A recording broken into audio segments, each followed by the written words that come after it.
नमस्ते. तर ही आहे political थिअरीची NCERT class 11ची Paul सायन्सची पॉलिटिकल थिअरीची NCERT. टंग ट्विस्टरच झाला हा की. ओके. तर हे पॉलिटिकल पॉलिटिकल पॉलिटिकल पॉलिटिकल मग ते पॉलिटिक्स आणि पॉलिटिकल थिअरी नेमकी काय डिफरन्स असेल या शब्दांमध्ये. तर पॉलिटिक्स म्हणजे काय, एक कुठलं तरी गव्हर्नमेंट आहे. ओके. त्याला त्याचं राज्य चालवायचं आहे. त्यासाठी त्याला टॅक्स कलेक्ट करावा लागेल, त्याच्यानंतर त्यात सत्ता संघर्ष असेल. सो ह्या सगळ्या गोष्टी येतात पॉलिटिक्समध्ये. आणि ह्या सगळ्या म्हणजे हे फक्त एक अंग झालं.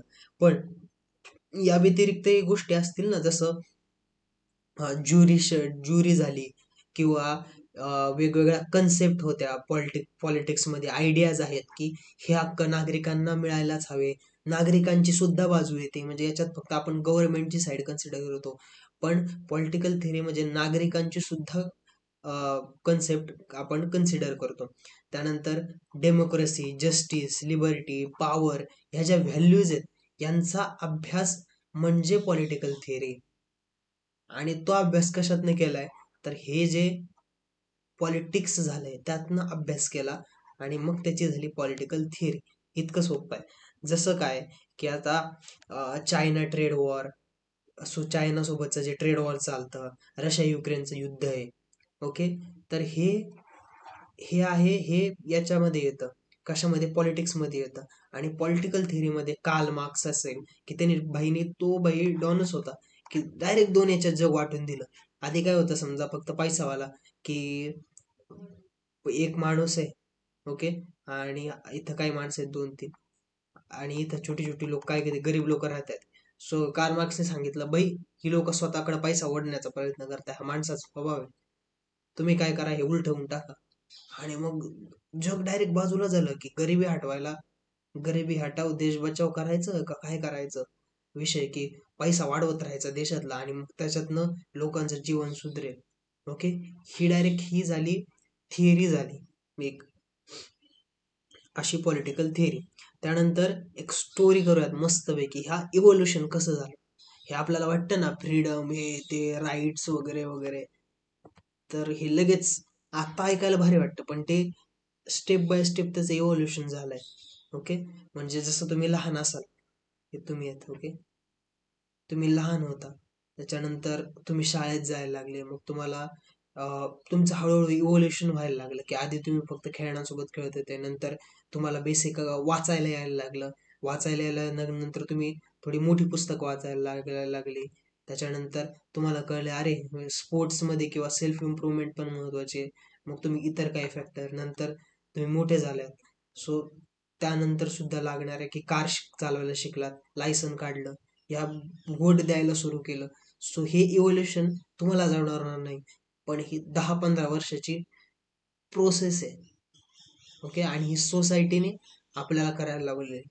सो असं, तर हे एक इव्होल्युशन समजून घेऊ, की आता एन्शियंट लँड्समध्ये समजा एक कधीपासून की एन्शियंट टाइम आहे, तर काय झालं की इथं इथं आणि इथं काही माणसं आहेत, समजा इथं काही माणसं आहेत, तिथं काही माणसं आहेत. हा, आता याच्यातनं एक कोणतरी माणूस उभा राहील ज्याची लिडरशिप, मॅनेजमेंट क्वालिटी चांगल्या आहेत. ओके. आणि तो ह्या 10 लोकांना सांभाळू शकतो. इथे एक माणूस तयार झाला, इथे एक माणूस तयार झाला. ओके. ह्या 10-10 लोकांना, मग लोक पण म्हणले की हा तर आपल्याला सांभाळतोय, मग याला नेता घोषित करा. मग वेगवेगळ्या ट्राईब्स फॉर्म झाल्या. ओके. की त्यांनी त्यांचा एरिया ठरवला की इथनं आम्ही सगळे रिसोर्स गोळा करणार, इथनं आम्ही या म्हणला इथनं रिसोर्स गोळा करणार, इथनं रिसोर्स गोळा करणार. पण आता मग प्रॉब्लेम झाला की इथं साला भावकीची बांधावरनं भांडं संपत नाही, मग बांध तयार झाला. मग बांध तयार झाल्यामुळे आता काय झालं की भांडणं. मग इथं हे वाचवण्यासाठी की समोरच्यानी भीती अटॅक केला, तर मी इथं सेना क्रिएट करेन. ओके. मग बरं, ही चालणार कशी, तर लोकांनी पैसा द्या थोडाफार, मग ही सेना चालेल. ओके. आणि मग हे आता हा कॉन्फ्लिक्ट सुटला. आता इंटरनल साठी काय, नीट चालण्यासाठी, म्हणजे इथं इकडून A to B पॉईंट जायचंय आणि लोक पैसाच गोळा करेना, मग पैसा थोडा टॅक्स द्या, त्याच्यानं रस्ते पण बांधतील. सो असं एक इव्होल्युशन झाले, म्हणजे बघा की. आणि हे असं एक छोटे सिस्टमचं मोठ्या सिस्टम मध्ये कन्वर्ट झालं. त्याचे ट्राईब्सचे काही मिळून एरिया, ट्राईब्सचा मिळून एक त्यांनी राजा निवडला. ते आणि काही असे अनेक राजे मिळून त्यांनी आणखीन मोठा सम्राट निवडला. असे अनेक सम्राट मिळून अख्खं एक एम्पायर निवडला. सो असं ओके, ही सिस्टीम आहे वेगवेगळ्या स्तराची. त्यानंतर एन्शियंट टाइम्समध्ये बघूयात की आपण जे पॉलिटिक्स किंवा पॉलिटिकल थिअरी कशी डेव्हलप झाली गव्हर्नन्समधनं. तर ऑफकोर्स मेसोपोटेमिया किंवा नाईल रिव्हरला बॅबिलॉन साम्राज्य होतं. तर त्यांनी असं म्हटलं की दगडावर मग काहीतरी लिहिलं पाहिजे ना, ही नेमकी रूल ऑफ कंडक्ट काय, कोड ऑफ कंडक्ट काय, की आता तुम्ही म्हणता अरे नाही नाही, हे गुन्हा केल्यानंतर ही शिक्षा, हे गुन्हा केल्यानंतर ही शिक्षा, हात कापा पाय कापा. पण हे फक्त तोंडी, नेमकी शिक्षा काय? तर त्यांनी सिस्टमॅटिकली लिहिलं. पण आता कशावर लिहिणार? पहिल्यांदा दगडावर लिहिलं. दगडच होतं ना. चायनामध्ये कन्फ्युशियस सारखा जे विचारवंत होते, ओके, तर त्यांनी सुद्धा जी डेव्हलपमेंट आहे तर गव्हर्नन्सची, तर त्याच्यात कंट्रीब्युशन केलं. भारतामध्ये कौटिल्याने कंट्रीब्युशन केलं अर्थशास्त्राच्या मदतीने. म्हणजे काय की राजाची कर्तव्य काय, राजाने कुठल्या गोष्टी करायला हव्यात, जनतेप्रती त्याचं कर्तव्य काय, कुठल्या कंडिशन आहेत की राजा त्या राजत्वाला म्हणजे असू शकतो लायक. सो हे त्यांनी मेन्शन केलं अर्थशास्त्रामध्ये. त्यानंतर प्लेटो प्लेटो बहिणी म्हणला रिपब्लिक नावाचं बुक काढलं. त्याच्यात त्यांनी सांगितलं की एक माणूस हा असा निर्माण करा की ज्याला फॅमिली वगैरे काही नसेल, त्याला लहानपणापासून ट्रेन करा आणि प्रॉपर मशीन टाईपच म्हणजे बाई, आणि त्याला इथिक्स मॉरल सगळ्या गोष्टी शिकवा. सो असा म्हणून परफेक्ट असणारे किंगडम बनवायला त्याने फिलॉसॉफर किंग बनवला. म्हणजे नो फॅमिली. सो पैसा कशासाठी कोणासाठी ठेवले मोदीजी, ओके, कोणासाठी पैसा कमवतील. सो असं त्याने प्रत्येक वेगवेगळ्या ठिकाणी वेगवेगळी सिस्टीम बनवली गेली गव्हर्नन्ससाठी. आणि त्यातले आपण काय बघतोय पॉलिटिकल थिअरी. सो यांनी ह्या पॉलिटिकल थिअरीच दिल्या असं सांगितलंय. त्याच्या स्टुडंट एरिस्टॉटल म्हणलं की तू फार आयडियल आहे की अशी, म्हणजे एरिस्टॉटल फार आयडियल सोसायटी की बाई गुन्हा नाही असतील, कुठं काय नाही, निवांत एकदम रात्रीच सगळे कल्ला करत रस्त्यावरनं चाललेत. तर एरिस्टॉटल म्हणला मस्त थांबा जरा, एवढे पण आयडियल नसतं, प्रॅक्टिकल जरा विचार करा. ओके, त्याच्यानंतर की मिडायवल एज जर बघायला गेलं, म्हणजे आता सुरुवातीला आपण एन्शियंट टाइम बघितला बरोबर, आता मिडायवल टाइम बघूयात. याच्यामध्ये काय, तर युरोपमध्ये तर प्रॉपर कॅथलिक चर्चचं राज्य होतं. म्हणजे जर दोन ऑथॉरिटीज होते, एक राजा आणि दुसरं कॅथलिक चर्च, ओके. आणि भारतात पण बघायला गेलं तर श्रेष्ठ काय, नॉट राजा. कौटिल्याने काय सांगितलं, धर्म तुझा कर्तव्य श्रेष्ठ आहे. पण इथे काय झालं युरोपमध्ये, तर चर्चचा बराच डॉमिनन्स होता आणि ह्या दोन ऑथॉरिटी तयार झाल्या. राजालाच पॅरलल ऑथॉरिटी तयार झाली, ती म्हणजे चर्च. त्यामुळे आता एक ऑथॉरिटी असणं महत्वाचं होतं. सो राज्य आणि धर्म वेगळा केला गेला, त्यामुळे राजाला इथं महत्व जास्त झालं. इस्लामिक वर्ल्डमध्ये पण अल फरबी आणि इबान काल्दून यांनी लिडरशिप गव्हर्नन्सची उदाहरणं दिली.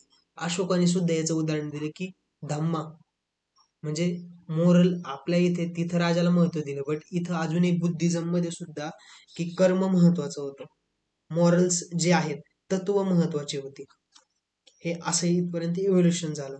नंतर कुठेतरी म्हणता येईल की 16व्या-17व्या शतकात डेमोक्रेसीचं इव्होल्युशन झालं. ओके, जसं महाराष्ट्रात महाराज जन्माला आले आणि स्वराज्य, स्वतःचं राज्य असं इस्टॅब्लिश झालं. त्यानंतर युरोपमध्ये चर्च आणि राजा यांच्या ऑथॉरिटीला सुद्धा कुठेतरी चॅलेंज केलं गेलं. म्हणजे सुरुवात त्याची कशी म्हणता येईल की मॅकेवली तर स्वतः भाऊ राज्य दरबारमध्ये होता, त्यामुळे तो म्हणणारच. बट त्याने राजाची कर्तव्य सांगितली. इनडायरेक्टली कुठेतरी सुरुवात झाली ना. याच्या आधी राजाला कोण कर्तव्य सांगत होतं युरोपमध्ये, ओके. त्यानंतर मग हळूहळू सुरुवात कशी झाली, तर जॉन लॉक तो म्हणला, याच्या आधी कसं होतं की मायबाप सरकार, ओके, राजा म्हणेल तेच. राजा म्हणला याला उडवा, तर त्याला टपकवला. तर जॉन लॉक्सनी नाही म्हणला काही नॅचरल राईट्स आहेत की जगणं हा तर बेसिक राईट आहे भावा, तू उद्या कोणाला पण मारून टाकशील, तर हे तर तू नाही करू शकत. त्यानंतर प्रॉपर्टी, प्रॉपर्टी हा सुद्धा राईट मध्ये का इन्क्लूड केला, की माणसाला जगण्यासाठी मोटिवेशन लागतं. ओके, तुम्ही अनेक महिने महिने घरात बसलाय, तुमचं मोटिवेशन कमी होणार आहे. चार मित्रांसोबत गप्पा टप्पा मारायला गेला, किंवा आता त्यांनी म्हटलंय, जसं लॉकने म्हटलं की आता प्रॉपर्टी आली थोडीशी, मग मी विचार करेल की आणखीन प्रॉपर्टी घ्यावी, आणखीन मग पैसा मिळवा. सो तो म्हणतोय की प्रॉपर्टी, पैसा हे मोटिवेशन आहे. सो हा राईट असलाच पाहिजे. तुम्ही जर काढून घेतला तो लोकांकडनं, तर लोक कसा म्हणजे मोटिवेशन टिकवतील, आणि मग इनडायरेक्टली लोकांची प्रोडक्टिव्हिटीज कमी होणार आहे, असं जॉन भाऊ बोलला. त्यानंतर रुसो बोलला की मग एक काम करू, आपण सोशल कॉन्ट्रॅक्ट करू, की गव्हर्नमेंटला तुमच्या स्वातंत्र्यासाठी, म्हणजे असं नको व्हायला की तू इथं आहे आणि चार लोक तुला हाणून गेली, तर तुमच्या स्वातंत्र्यासाठी काही हक्क गव्हर्नमेंट जवळ द्या, जेणेकरून ते नीट राज्य करू शकतील. अशी जॉन लॉकची आयडिया होती. पुढे मग अमेरिकन रिव्होल्युशन, फ्रेंच रिव्होल्युशन हे डेमोक्रेसीसाठी रूट्स ठरले. आता इथपर्यंत तर फुल भांडणं बिंडणं करून लोकांना तर कळलं होतं भेंडी, म्हणजे हा देश आहे आणि बाहेरची लोक येऊन आपल्या लोकांना भडकवलं, आणि आपल्यातच भांडणं झाली. झालं की दोन देश तयार. ओके, म्हणजे हे लोक काय कळतायत, डोक्याने खेळतायत. आणि आता इंडस्ट्री वाढते, वेपन्स वाढतायत, या सगळ्या गोष्टी हळूहळू सुरू झाल्यात. सो डोक्याने खेळणं जास्त महत्वाचं होतं. म्हणजे काय, ही आयडियोलॉजी महत्वाची होती. ओके, तर लोकांना ते गोष्टी कळायला लागली. म्हणजे हे इव्होल्युशन बघा ना किती भारी आहे, की सुरुवातीला ट्राईब्स होत्या, नंतर मग हे असं राजे आले, एक लीडर झाला. बट ते असतं ना, पॉवर करप्ट ऍब्सोल्यूट आणि ऍब्सोल्यूट पॉवर करप्ट ऍब्सोल्युटली. म्हणजे एकाकडे ज्यावेळेस पॉवर आली त्यावेळेस त्याला पॉवर महत्वाची वाटते. ओके, पण मग लोकांना एक मोठा काळ जाऊन द्यावा लागतो, की राजाने थोडंसं फ्रीडम मंत्रिमंडळाला दिलं, मग थोडं लोकांना दिलं. आणि ज्यावेळेस लोकांना फ्रीडम आहे ना, हे एक तर नाही दिलं, किंवा मग दिलं तर त्यांना ते पूर्णच पाहिजे असतात. तुम्ही कुठेही बघा, थोडेसे राईट्स दिले आणि मग तिथं काही वर्षांमध्ये रिव्होल्युशन झालं. ओके, अशी अनेक उदाहरणे आहेत. सो परत टॉपिकवर येऊयात. तर 16व्या 17व्या शतक बघितलं, 18वं बघितलं, आता 19व्या शतकात जर बघितलं, की 19-20व्या शतकात बघितलं, तर कार्ल मार्क्स, ओके, याने डायरेक्ट डिवाइड करून टाकलं, की बाई असं काय नाही, हिंदू मुस्लिम नो, रिच आणि पुअर जगात दोनच धर्म आहेत, एक श्रीमंत आणि एक गरीब. ओके, हा जो श्रीमंत आहे त्याचे चार वेगवेगळ्या जातीचे लोक असू दे, पण ते श्रीमंत आहेत ते एकत्र बसतील. एक चार जातीचे लोक असू देत ते पुअर आहेत, तर ते एकत्र बसतील. ओके, आणि हे श्रीमंत वर्ग तुमच्यावर अत्याचारच करणार, याला जात वगैरे काय, धर्म महत्वाचा नाही, रंग चामडीचा महत्वाचा नाही, त्याला त्याचा पैसा महत्वाचा आहे. सो हे पुअर्सला एक्सप्लॉइट करणार, असं कार्ल मार्क्स म्हणलं. आणि मग त्याच्यातनं सोशलिझम आणि कम्युनिझम जन्माला आला. सोशलिझम कम्युनिझम काय असतं, तर सोशलिझम म्हणजे काय, सगळं आता काय होतंय, की एक माणूस आहे, ओके, आणि त्याने आता त्याचा एक ग्रुप बनवला, याच्यासारखाच एक श्रीमंत माणूस आहे, यांनी मिळून ग्रुप बनवला. ओके, आणि यांनी काय केलं, एक तर ही समजा गरीब जनता आहे, हा, हे आधीच इग्नोरन्स मध्ये आहे, की आपले हक्क काय काय काय गोष्टी आपल्याकडे नेमके आहेत. तर यांना आम्ही किती चांगले आहेत हे दाखवून यांच्याकडनं पैसा लुबडवायला सुरू केले, आणि याच्या नादात हे काय होत गेले, हे अजून श्रीमंत होत गेले, आणि यांच्याकडे पैसा लुबाडल्यामुळे हे आणखीन गरीब होत गेले. ओके, तर मग एक ऑथॉरिटी स्थापन झाली, तिसरा माणूस, की जो या दोन्हीवर लक्ष ठेवेल. की हा हा माणूस ह्या गरिबांना, समजा हा ए आणि हा बी, हा ए बी ला एक्सप्लॉइट करत नाहीये ना, आणि उलट पण, की मग हा एकदम याला मारून वगैरे नाही टाकत. सो हे करण्यासाठी तिसरा माणूस जन्माला आला.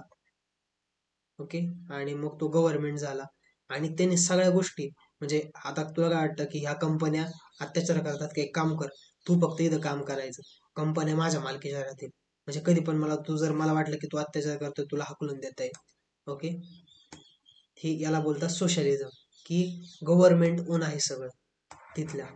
आणि कम्युनिझम म्हणजे काय, की कम्युनिटी बेस, की मला माझं कम्युनिझम, कम्युनिटी महत्वाची आहे. राष्ट्र धर्म सगळ्या गोष्टी जाऊ द्या, म्हणजे समजा हा हे पण एक येईल की समजा हा स्पेसिफिक एरिया आहे आणि इथे काहीतरी स्पेसिफिक नावाची जात आहे, ओके, किंवा स्पेसिफिक धर्म आहे आणि एक हा मोठ्या साम्राज्याचा पार्ट आहे, तर मला हे साम्राज्य वगैरे गेलं खड्ड्यात, माझी कम्युनिटी महत्वाची, ओके.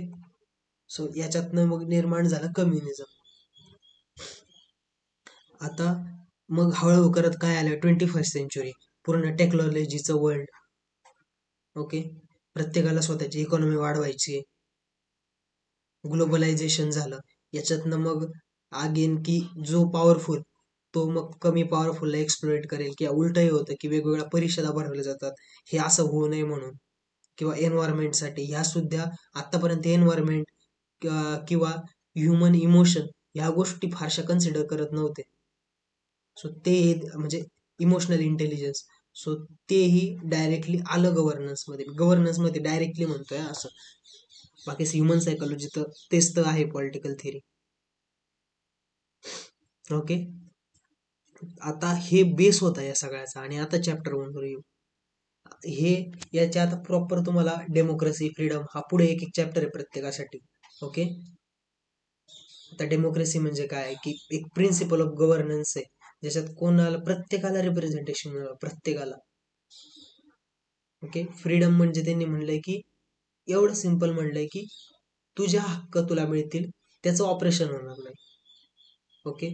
इक्वेलिटी की कुठलीही गोष्ट असेल, जात धर्म पंथ याच्यावर तुझं डिस्क्रिमिनेशन होणार नाही, ओके.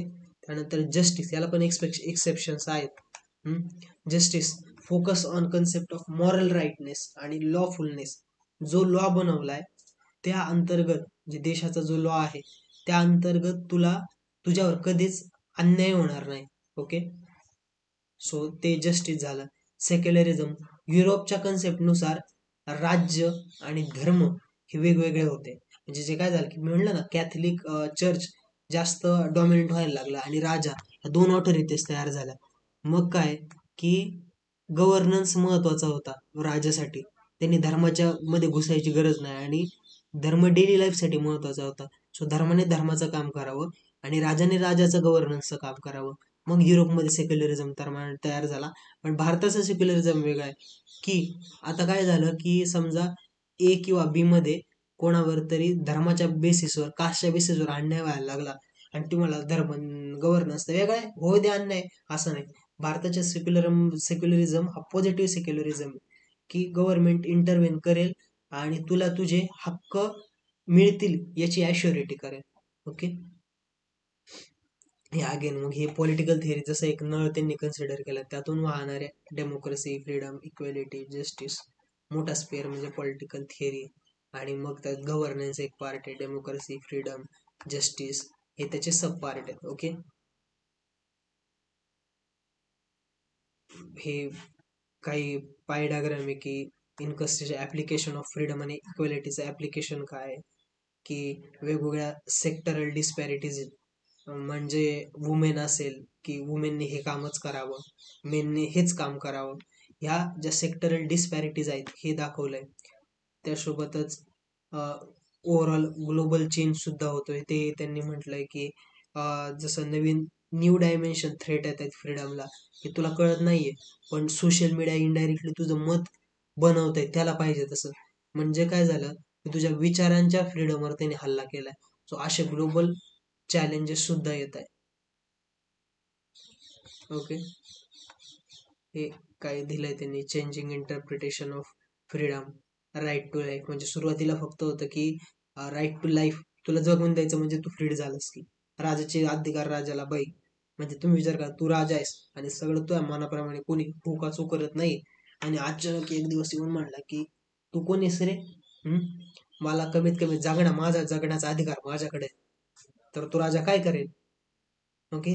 तर पहिल्यांदा फ्रीडम म्हणजे सुरुवातीला राईट टू फ्रीडम एवढंच होतं की लाईफ जगण्याचा अधिकार, म्हणजे उदाहरणार्थ याचं वेगवेगळे डेफिनेशन म्हणता येईल, या तिन्हींचा तुम्हाला सार सांगतो. एक डेली लाईफ एक्झाम्पल, लहान असता तुम्ही, लहानपणी तुम्हाला फ्रीडम म्हणजे काय वाटतं की मी बाळ आहे, ओके, मला एक स्पेसिफिक खेळणी मिळाली, स्पेसिफिक खाणं मिळालं, म्हणजे मी खूप फ्री आहे. जसे मोठे व्हाल तसं तुम्हाला वाटेल की घरच्यांनी माझ्या लाईफमध्ये इंटरफेअर करू नये.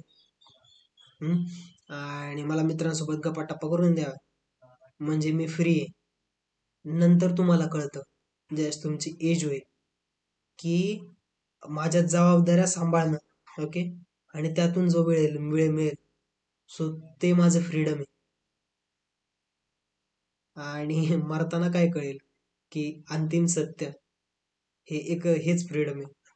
सो हे फ्रीडमच्या अँगल्स बदलत जातात. तुम्हाला काय वाटतं, की तुम्ही आता 100% फ्री आहेत का? नाही, गव्हर्नमेंटचं तुमच्यावर काही ना काही कंट्रोल आहे.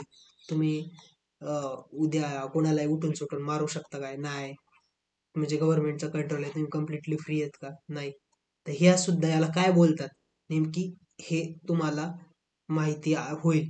म्हणजे ह्या एक्झामची ही ब्युटी आहे, की आपल्याला नेमकी डिफाईन आपल्याला काही बऱ्याच गोष्टी माहिती असतात. पण त्या आपल्या मेंदूमध्ये डिफाईन नसतात, की फ्रीडम म्हणजे काय? इक्वॅलिटी म्हणजे काय? सो ह्या गोष्टी ॲटलीस्ट म्हणजे तुम्ही आता स्वतःसाठी नाही भांडू शकत, तर मग उद्या दुसऱ्यासाठी काय भांडणार? ओके. सो ह्या गोष्टी तरी कळतील. तर अगेन व्हॉट इज इम्पॅक्ट अस, मी जे म्हणलं ना की राईट टू फ्रीडम, तर रुसो काय बोलला की त्याच्यानुसार काय होतं फ्रीडम, की व्होटिंग, सोशल मीडिया, ऍक्टिव्हिजम आणि प्रोटेस्ट, हे एक्झाम्पल दिले की म्हणजे रुसोच्या फ्रीडम मध्ये काय येईल, की प्रत्येकाला आपला राजा निवडण्याचा हक्क असावा, लिबर्टी व राईट, म्हणजे जे बेसिक स्वातंत्र्य असावे, हे राईट आणि फ्रीडमचं त्याच्यानुसार डेफिनेशन. कार्ल मार्क्सनुसार, जॉन रॉल्सनुसार, की फक्त असं नको की कंपनी आहे आणि श्रीमंत माणसं आहेत आणि ते गरीब, म्हणजे श्रीमंतांचे ते बुर्जवाज आहेत. ओके. तर बुर्जवा आहे, गरिबांकडनं 10-12 म्हणजे 24 तासापैकी 13-14 तास काम करून घेत आहेत, त्यांना पगारही कमी करून देत आहेत. सो काय झालं, स्वतः त्याच्या फ्रीडमवर इफेक्ट घाव घातला. सोशल इनइक्वॅलिटीज आहेत. तसं गांधीजींच्या म्हणण्यानुसार, की शेवटच्या माणसापर्यंत गव्हर्नमेंटने विचार केला पाहिजे ह्या चेन मधल्या, तर मग ते कुठेतरी त्याचं फ्रीडम वाढवेल. इथिकल, कौटिल्याचं काय म्हणणं आहे, की राजाने ह्या ह्या गोष्टी कराव्यात, म्हणजे लोकांना जगण्यासाठी, त्यांचं आयुष्य जगण्यासाठी फ्रीडम मिळेल. ओके. हे असं. तर ही पॉलिटिकल थिअरीमध्ये ह्या एवढ्या सगळ्या गोष्टी येतात. ओके. फ्रीडमवर जाऊयात.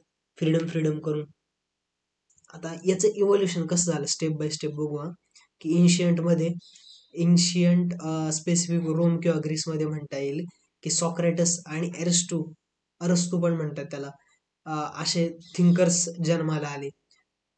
तर त्यांनी म्हणजे काही जे ॲथेन्स नावाची सिटी होती, सो त्याच्यामध्ये त्यांचं म्हणणं होतं की एक स्पेसिफिक आपण शाळा काढू, लोक ट्रेन करू, आणि ही वेगवेगळ्या स्तरानुसार, की हा एवढा शिकला म्हणजे हा म्हणजे विचाराने फ्रीड झाला, हा सगळ्यात टॉपला जास्त शिकला, सो हा राजा बनेल.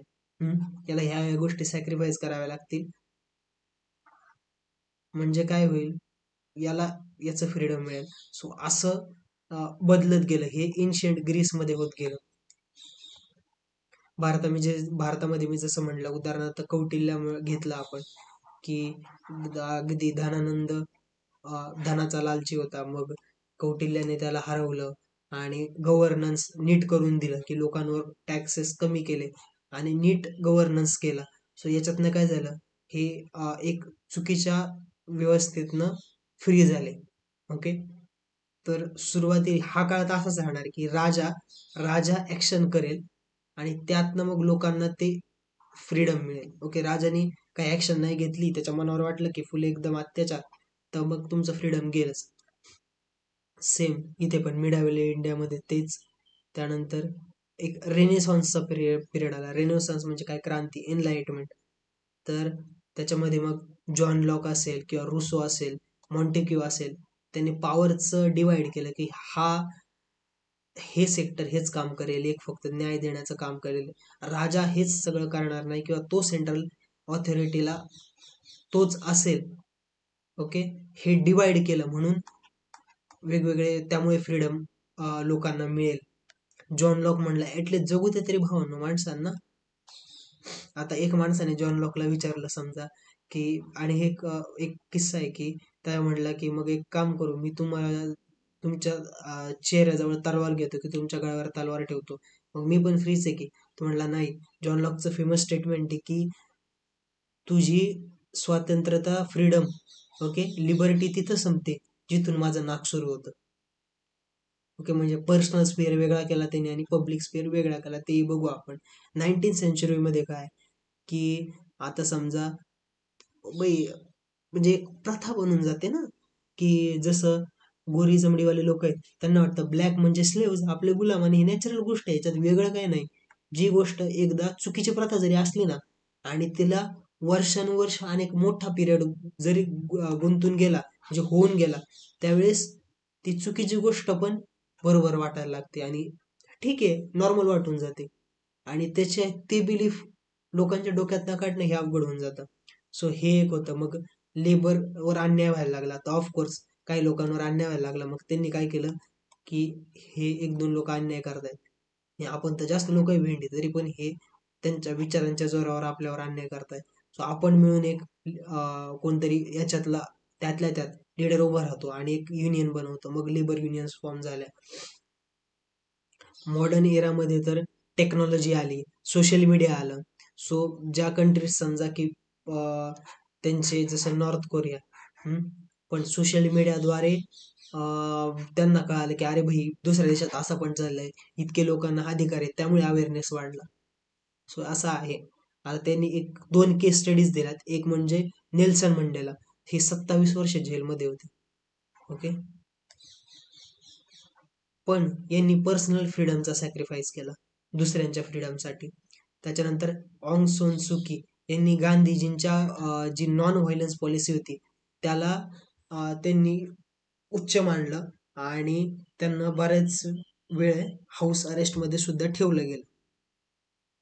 आता फ्रीडम म्हणजे इथं नेमकी फ्रीडम म्हणजे काय, तर स्पेसिफिक डिफाईन करायचं झालं म्हणजे उद्या आन्सर रायटिंग लिहायचंय तुम्हाला answer. Okay, what is freedom and tell me the different factors of the freedom. तर मग फ्रीडम म्हणजे काय, तर त्यावेळी विचार नाही करता आला पाहिजे ना. सो ती डेफिनेशन पक्की पाहिजे की अब्सेन्स ऑफ एक्सटर्नल कन्स्ट्रेन. मी माणूस आहे, तर बाहेरनं माझ्यावरती जे कन्स्ट्रेन आहेत किंवा इनडायरेक्ट विचार करण्याची क्षमता, इतरांना इन्फ्लुएन्स न होता, सो हाही फ्रीडम म्हणता येईल. अशा फ्रीडमच्या डेफिनेशन. त्यानंतर सोर्स ऑफ कन्स्ट्रेन म्हणजे काय की इनडायरेक्टली अडवणूक कुठे होते, तर कुठेतरी म्हणता येईल की गव्हर्नमेंट लॉज. आता गव्हर्नमेंटचा लॉ आहे की तू इथं 144 कलम लॉ लागू झाला आणि तुम्ही 5 जण एकत्र मिळून एका ठिकाणी नाही थांबू शकत. हा कन्स्ट्रेनच झाला ना तुझ्या फ्रीडमवर. ओके, त्यानंतर डेमोक्रेटिक गव्हर्नमेंट अगेन, की तुम्ही निवडून दिलं ना पण त्या गव्हर्नमेंटला, सो आता त्याचं काम आहे की शांतता निर्माण ठेवणं. त्यामुळे तो एक असेल किंवा इनइक्वलिटीज असेल, त्याच्यामुळे फ्रीडमवर कुठेतरी घात येतो. म्हणजे जसं उदाहरणार्थ कास्ट सिस्टीम असेल, लोक बोलते नसली, इनडायरेक्टली हा फॅक्टर इम्पॅक्ट करतो. म्हणजे काय, तू स्पेसिफिक कास्टचा आहे त्यामुळे तुझ्यासोबत डिस्क्रिमिनेशन झालं, स्पेसिफिक रंगाचा आहे, वर्णाचा आहे, त्यामुळे तुझ्यावर रिस्ट्रिक्शन आलं. सो हे सुद्धा फ्रीडमवर रिस्ट्रिक्शन आहे. Why constraints are essential. मग हे कन्स्ट्रेन इसेन्शियल काय, हे जर कन्स्ट्रेन नसतील, कोणी काही करायला लागेल उत्सुक, की कोणीतरी आपल्यावर सुद्धा लक्ष ठेवणार आहे. ओके, हे लोकांना राहणार नाही. म्हणजे धर्म का महत्वाचे आहेत, नाहीतर कोणी कोणाचं एक्सप्लॉयटेशन करेल. समजा हा कॅपिटलिस्ट माणूस, हा या माणसाने लय पैसा कमावला भेंडी, आणि तो लोकांना आत राबून घेतोय 10-10 तास, 15-15 तास, आणि पगार अर्ध्यापेक्षा पण कमी देतोय. त्याला काही वाटत नाहीये त्या माणसांची हेल्थ खराब होऊ, नाही तर हा मरू. पण त्याच रिलेटेड दुसरा माणूस आहे, ते व्हायला लागलं बरं का, पण त्याच्या लक्षात आलं आपण देवाला उत्तरदायी आहे, कोणी नाही तरी तो बघतोय, कर्मांवर त्याचा विश्वास आहे. ओके, म्हणजे हे कन्स्ट्रेन झालं ना, तुझ्यावर काहीतरी फिअर बस आहे ना. ओके, हे तुझ्या फ्रीडमवर कुठेतरी कन्स्ट्रेन आहे का? आहे, पण ते पॉझिटिव्ह कन्स्ट्रेन आहे, त्यामुळे ते कन्स्ट्रेन सुद्धा इसेन्शियल आहे. ओके. आता JS मिलने हार्म प्रिन्सिपल दिलं, जसं त्यांनी 2 ऍक्शन्स दिल्या की सेल्फ रिगार्डिंग ऍक्शन आणि अदर रिगार्डिंग ऍक्शन.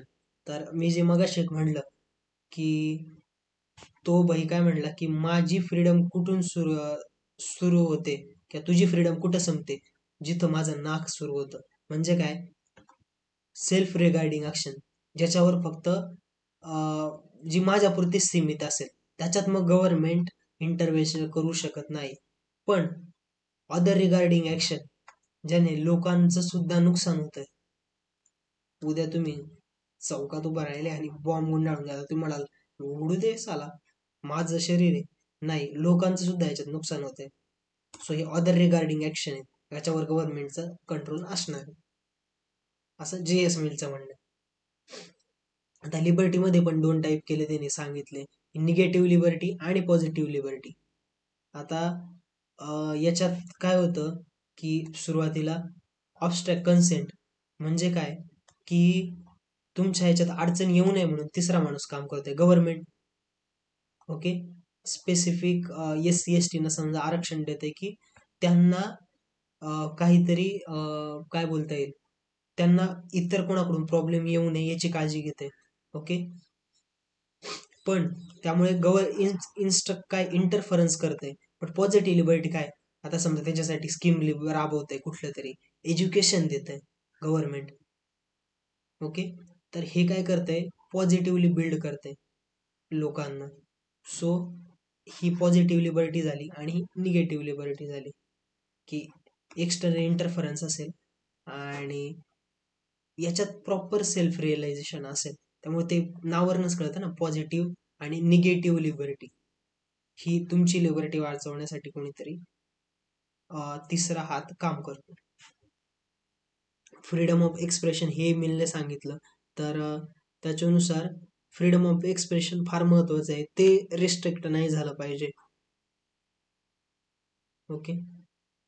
त्यानंतर व्हॉल्टेअरचं स्टेटमेंट आहे, हा फार जगप्रसिद्ध स्टेटमेंट आहे की I disapprove what you say but I will defend to death to your right to say it. Okay. मी डिसअप्रूव्ह किंवा डिसॲग्री असेल, तू जे म्हणतोय, मला माझं आणि तुझं मत वेगळं आहे, पण तुला हे बोलता यावं, हा हक्क मिळावा, यासाठी मी माझं आयुष्य पणाला लावेल, असं त्याचं वाक्य होतं. ओके. सो हा झाला फ्रीडम. याच्यात फ्रीडमचे वेगवेगळे आस्पेक्ट तुम्हाला नक्कीच समजले असतील. मला टोचून बोलून दिवस तुमचा मालवतो, तुमच्या गोष्टी ऐकून माझा अभिमान खालवतो. अरे नवरा तर हाही झांबल्या, पण सासरा पण सकाळपासून संध्याकाळपर्यंत बोहारी फैलवतो. शेजाऱ्यांसोबत झगडा करून खेळत असते ते कुस्ती, लोकांच्या घरी डोकावून पाहत राहते निस्ती, स्वतःच्या पोरग्याचं सांभाळणं होत नाही, सारखं आपलं इकडे काय चाललंय तिकडे काय चाललंय, ही कशी दिसती ती कशी दिसती. दिवस निघाला की माई सासू नुसती माया मांगर टटर करते, तरी तिले आई समजून मी तिची वरवर करते. माझा नवरा बी म्हणते कायले तिच्या मागं लागतं, तिला जे करायचं आहे करू दे, तू काय एवढी मरमर करते.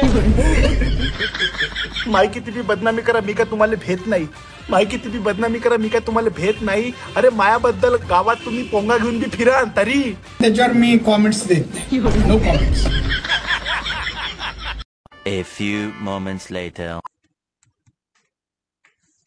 हा आहे चॅप्टर नंबर 3, इक्वॅलिटी. सुरुवातच कशी आहे की Y does equality matter, equality का मॅटर करते. याचं उदाहरण सोपं घेऊया की तुम्हाला जर लहान बहीण किंवा भाऊ असणार, समजा त्यांनी येऊन, तुम्ही इथं आपले निवांत बसलेत, ओके, त्यांनी येऊन तुम्हाला मारलं, आणि जसा तुमचा मारायचा टर्न येईल, ओके, तो किंवा ती रडायला लागली, तिकडनं आई बाप आले, तुमचे आई वडील, आणि उलट तुम्हालाच मारलं. म्हणजे काय, इथे इक्वॅलिटी आहे का? सो इक्वॅलिटीची डेफिनेशन किंवा इक्वॅलिटी इव्हॉल्व्ह होत गेली. ओके.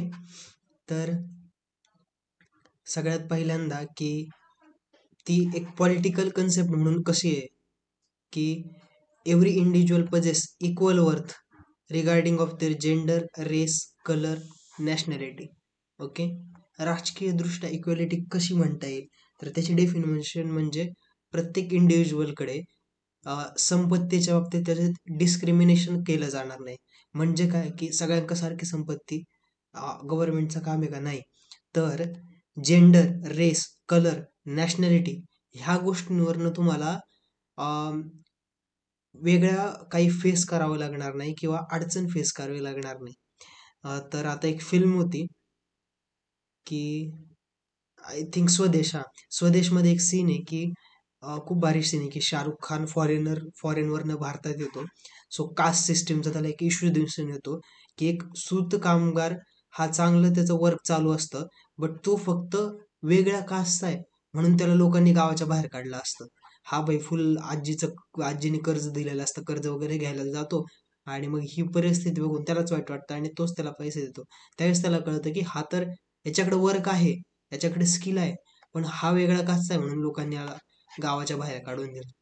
ओके. सो असं डिस्क्रिमिनेशन नाही होऊ शकत इक्वेलिटी असेल तेव्हा. It assert human being merit equal consideration. मेरिटच्या बाबतीत ह्युमन बिंगला इक्वल कन्सिडर केलं जातं. ओके. त्यानंतर मग तुम्ही म्हणाल की आता समजा की वुमेनला बसमध्ये रिझर्व्ह सीट असतं. ओके. तर हे तर अनइक्वल आहे. ओके. तर अरविंदोंची फार छान कन्सेप्ट आहे माहिती आहे का, की तुम्ही समजा सायकल वाटताय. आता काय की हे दोन मुलं आहेत, हा ए आणि बी, रामू शामू. ओके. यांना सायकल वाटताय, एक एक सायकल देऊन टाकली मस्तपैकी गिफ्ट मध्ये. आणि सेम क्वालिटीची सेम ब्रँडची ही काय झाली, ही इक्वेलिटी झाली. पण आता मुद्दा काय झाला की ए जो माणूस आहे तर तो फार श्रीमंत घरचा आहे, त्याला या सायकलीची गरज पण नव्हती खरं बघितलं तर, पण तुम्ही इक्वेलिटीच्या चक्करमध्ये देऊन टाकली आणि त्यांनी याच्यापेक्षा भारी सायकल वापरत होता तो, त्यामुळे त्याला काही सायकल आवडली नाही का, सायकल ठीक आहे म्हणला आणि त्यांनी सायकल ती तशीच पडून दिली. अपोजिट बी जो आहे त्याला सायकल चालवताच येत नाही. पहिली गोष्ट म्हणजे त्यांनी सायकल आयुष्यात कधीच बघितली नाही, इतका तो पॉवर्टी लाईनच्या पण खाली होता. सो मुद्दा काय आहे की मग हे काय झालं, हे तर इक्वल ट्रीटमेंट झालं, हे तर बरोबर पाहिजे नाही. मग तुमचं काम काय आहे की हा जो दुसरा माणूस आहे त्याला साधी सायकल चालवता पण येत नाही. सो याच्याकडे आणखीन थोडंसं नॉर्मल, याच्यापेक्षा नॉर्मल लक्ष एक्स्ट्रा देऊन याला आधी सायकल चालवणं शिकवणं किंवा याला असं स्किल देणं की ज्याच्यामुळे गव्हर्नमेंटला सारखं इंटरव्हेन्शन करायची गरज नाही पडणार आणि त्याच्यामुळे त्याचं डेव्हलपमेंट होईल. ज्याच्यातनं तो स्वतः पैसा कमवेल आणि स्वतःची स्वतः सायकल घेईल, इनफॅक्ट गाडी घेईल. सो असं होतं की जे बऱ्याच लोकांना जर आरक्षणचा कन्सेप्ट असेल तर हे एकदम लॉजिक आणि साधं सोपं एक्झाम्पल आहे. त्यानंतर डेव्हलपमेंट कशी झाली इक्वेलिटीची बघूयात. तर ग्रीकमध्ये ग्रीक डेमोक्रेसीमध्ये बघितलं असेल की आपण जे बघितलं ना, प्लॅटो, अरस्तो, काही राईट्स मिळायला पाहिजे, जॉन लॉक. सो त्यांनी सांगितलं की लोकांना राईट्स मिळायला पाहिजे. ओके. आणि नंतर पण हे किंग बेस जास्त फोकस होतं की आता राजा आणि कॅथलिक चर्च, मग ज्यावेळेस याची एम्पॉवरमेंट करा. हा ज्यावेळेस प्लॅटो काय म्हणला, फिलॉसॉफर किंग बनवा, आयडियल राजा बनवा, आयडियल राज्य बनवा. म्हणजे काय, ह्या माणसाची एम्पॉवरमेंट केल्यानंतर तो बरोबर दुसऱ्यांची करणार आहे. ओके. पण इंडियामध्ये तसं नव्हतं, धर्म महत्वाचा होता. राजापेक्षा आपलं ते करून द्यायचो ना की शत्रू जर युद्धात सापडला तर त्याला सोडून द्यायचं, हे धर्म होता, हे बेसिक इथिक्स होते, मॉरल्स होते, त्याला महत्व होतं. त्यासोबतच काय झालं की ज्यावेळेस एखाद्या कुठल्याही धर्मामधल्या किंवा कुठल्याही गोष्टीमध्ये प्रथा स्ट्रिक्ट होतात ना, तिथे रिव्हॉल्युशन होतं. ओके. याच्याचमुळे हिंदू धर्मात रिव्हॉल्युशन झालं आणि बुद्धिझम, जैनिझमचा जन्म झाला किंवा प्रसार झाला. मिडावेल इंडियामध्ये पण इक्वॅलिटी स्प्रेड, म्हणजे बघा की बुद्धिझम, जैनिझम काय प्रमोट करत होते, इक्वॅलिटी, की त्यात इक्वॅलिटी राहील. ख्रिश्चनिटीमध्ये काय महत्वाचं होतं, इक्वॅलिटी महत्वाची होती. इस्लाममध्ये काय होतं, इक्वॅलिटी महत्वाची होती. ओके. पण नॅचरल माणसाचा स्वभाव आहे की एक गोष्ट सेट झाल्यानंतर, फिक्स झाल्यानंतर त्याच्यात काही ना काहीतरी वाद होतोच. ओके, आता टेंडन्सीला काय बदलणार? सो यांच्यात पण काहीतरी कार्यकर्त्यांमध्ये जे बुद्धिझममध्ये भांडणं झाले, मग महायान हीनयान याच्यात हे पण डिफरन्सेस होत गेले. त्यासोबतच मग काय फिलॉसॉफर लॉक, रुसो, मॉन्टेक्यू, सो यांनी सोशल इक्वॅलिटी मागितली. ओके, म्हणजे जसं की ऍटलिस्ट जगू द्या, तर राईट टू लाईव्ह द्या, लोकांना प्रॉपर्टी स्वतःची ठेवण्याचा अधिकार द्या. सो अशी इक्वॅलिटी मागितली. 18व्या 19व्या शतकामध्ये अमेरिकन फ्रेंच रिव्होल्युशन झालं.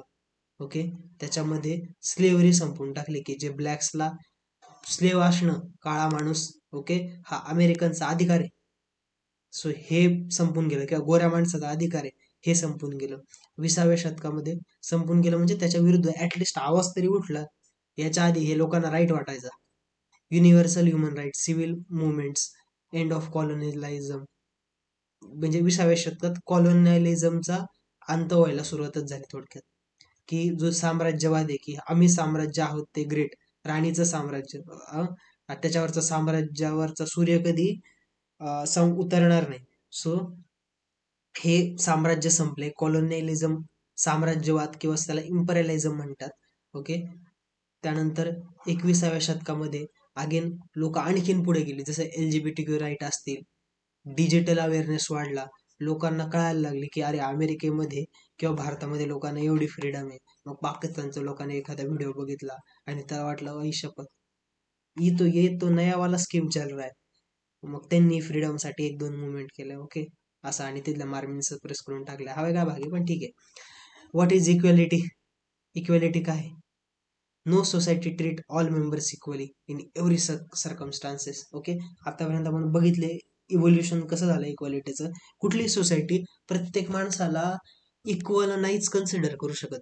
तुमच्या मनात काहीतरी जसं आपण बघितलं ना, तुम्ही विचार करा की आडनाव कोणाचं ऐकलं तर लगेच विचार येतो की कास्ट कुठली आहे याची.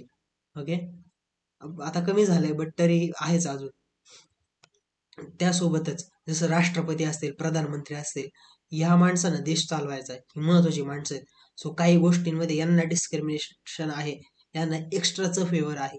ओके, बट डेमोक्रेसीमध्ये आहे की ते एक्स्ट्रीम लेवल नाही. तुम्हाला कोणत्या राष्ट्रपतीचं वागणं चुकीचं वाटलं किंवा प्रधानमंत्रीचं म्हणजे थोडक्यात वागणं चुकीचं वाटलं तर तुम्ही प्रधानमंत्री वोटिंग करून बदलू शकता. ओके, डिफरन्शिएटेडमेंट सीम ऍक्सेप्टेबल नेसेसरी, जेव्हा नेसेसरीचं असेल, मी जे म्हणलं ना, जसं आर्मी जनरल असेल, PM असेल. ओके, म्हणजे उदाहरणार्थ तुम्ही जे ह्युमन राईट्स आहेत, फंडामेंटल राईट्स आहेत, तर फंडामेंटल राईट्स म्हणजे मूलभूत हक्क. ओके, की हे हक्क ऍटलिस्ट काही होऊ दे, याला बाधा नाही, टच नाही होणार जाईल. ओके, पण एखादा आर्मी आहे समजा आणि तुम्ही तिथं म्हणताय की त्याला राईट टू स्लीप आहे. ओके, आणि फ्रीली जागण्याचा अधिकार आहे, तुम्ही त्याच्यावर बंधन नाही आणू शकत. सो यात काही पॉइंटच नाही. सो अशा वेळी डिस्क्रिमिनेशन गरजेचं आहे. इक्वॅलिटीला कुठेतरी म्हणजे त्यात काहीतरी कॉम्प्रोमाइज करणं गरजेचं आहे. Which distinction and differences are acceptable आणि विच नॉट. आता मग काय की सगळेच ऍक्सेप्टेबल आहे का? नाही. कुठले ऍक्सेप्टेबल आहेत?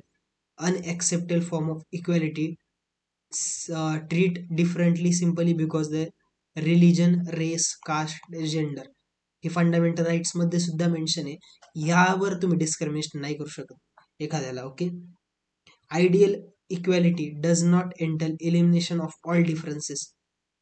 The treatment we receive, opportunities we birth, social predominated by birth आणि सोशल सर्कमस्टान्सेस. म्हणजे आयडियल इक्वॅलिटी काय आहे? म्हणजे आता की आता सगळ्या इनइक्वॅलिटी संपून गेल्या, कास्ट वगैरे या गोष्टीवर तुम्हाला कोणीच एक माणूस पण डिस्क्रिमिनेट करत नाही. या गोष्टी होणारच आहेत.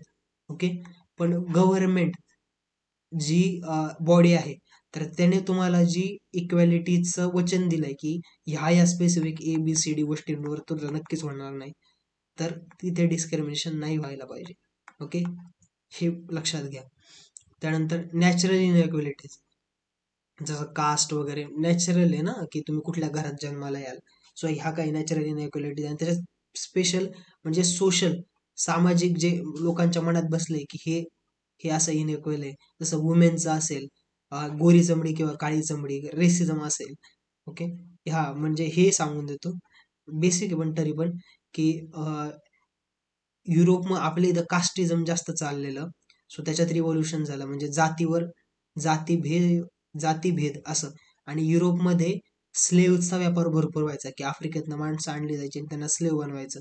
सो कुठेतरी गोऱ्या माणसाला वाटायला लागलं की आपण गोऱ्या चमडीचे व्यक्ती जास्त हायर आहेत, असंच विनाकारण त्याला काही काम नाही देत. आणि काळा रंगाचा माणूस हा आपल्यापेक्षा इन्फिरियर आहे, सो याला बोलतात रेसिझम. ओके, तर हे याच्यावर सेक्स, रेसिझम आणि कास्ट, सो अशा एक एक्झाम्पल सोशल इनइक्वॅलिटीजचं देता येईल. चॅलेंजेस काय आहेत इनइक्वॅलिटीजमध्ये? ज्यावेळेस ती लॉंग टर्मसाठी असते त्यावेळेस ती प्रथा आपल्याला खरी वाटून जाते. सती प्रथा लॉंग टर्म अरे पहिल्यापासून चालत आली, मग ती खरीच असणार. ओके, आपल्या पूर्वज एवढे पाळतायत नाही. Okay, historic reference said women consider weaker, जसं की कन्सिडर केलं गेलंय, म्हणजे मोस्टली पुरुष युद्धावर जायचे, सो मग वुमेनला घरचं काम, मग त्यांना वीक समजणं, ह्या गोष्टी हिस्टॉरिकली होत आल्या. म्हणजे एक सिंपल वाक्य मला फार आवडतं, की तुम्ही एक हिस्ट्री काढून बघा आणि सगळ्या याच्यात कॉमन काय आढळतं माहिती का? कुठल्या कास्ट, क्रीड, रेस, ओके, हे वेगवेगळ्या टाइमला त्यांचं एक्सप्लॉयटेशन होत आलंय. पण एक फॅक्टर आहे ज्याचं कायम एक्सप्लॉयटेशन होत आलंय, ते म्हणजे women. Okay, 3 dimension of equality. वेगवेगळ्या इक्वॅलिटीचे टाइप्स बघूयात. ही एनसीआरटी कशासाठी आहे माहिती आहे का? की बऱ्याच वेळा माणूस अज्ञानात सुखी असतो, पण ऍटलिस्ट अवेअर असावं की हे गोष्टी चुकीच्या आहेत, आणि त्या चुकीच्या म्हणजे काय. उद्या मला जर संरोबा केला नेमकी भावतोय चुकीचं काय झालं सांगू तर शकशील, सो हे सांगता येईल तुला. ओके, पॉलिटिकल इक्वॅलिटी काय आहे? सिटीजनसाठी सेम राईट असतील सगळ्या, व्होट असेल, स्पीक असेल, फ्रीडम एक्सप्रेस करणं असेल स्वतःला. Okay, help people participate in government but doesn't remove social economic equalities. हे चॅलेंज दिलंय की गव्हर्नमेंटमध्ये पार्टिसिपेट करा, म्हणजे होऊ शकतो आपण, सो हे पण इक्वॅलिटी आहे, म्हणजे वोट करून. बट काही सोशली इकॉनॉमिक इक्वॅलिटीज हा मोठा इश्यू आहे. त्यानंतर political equalities is crucial but alone doesn't just society. म्हणजे काय, लोकांना तुम्ही वोट द्या की कोणाला निवडून आणता तुम्हाला पाहिजे तेव्हा, ओके, कुठल्याही जाती धर्माचा असो, तुला इलेक्शनला उभं राहता येईल. सो ही पॉलिटिकल इक्वॅलिटी एवढीच काफी आहे का? नाही. त्यानंतर सोशल इक्वॅलिटी जर आपण पाहिली तर true equality means fair chance for all in life. Education, health care, हे जे सोशल सेक्टर आहेत, ओके, जॉब ऑपॉर्च्युनिटी, याच्यामध्ये इक्वॅलिटी